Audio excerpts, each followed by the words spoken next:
Hi guys. Welcome back to Advanced Alight Motion. Today we will talk about how to export project package in Alight Motion. But first, if you are new, then please subscribe to my channel and press a bell icon for more update. To export project package, you need two mobile phones. In first mobile, install Alight Motion 3.4.1 or any other. In second mobile phone, install Alight Motion 2.5.1. and download Z-Archiver application in both mobile phones. Open Alight Motion in first mobile phone. Open project do you want to export. You can also use bump map effect, bend effect, glow scan effect, 4-color gradient or any other effect. Now export this project as a XML file and copy to internal storage.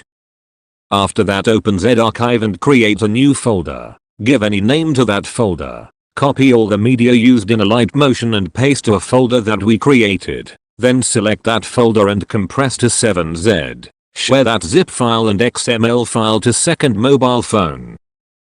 In second mobile phone, open Z-Archiver and extract zip file that received from first mobile phone. Now, import XML file to Alight Motion. To import and select XML file and share to Alight Motion. But make sure Alight Motion is open in Recent tab. Open Imported Project. You will see a black screen. This is because of the bump map effect that is not present in Alight Motion version 2.5.1. Click on Export Project Package. But first sign in with Facebook, then export project package. You will get link and QR codes. Copy the link and import your project anytime, anywhere. This is my trick to export project package. If you like this video, then subscribe to my channel and press a bell icon for more updates. Thanks for watching.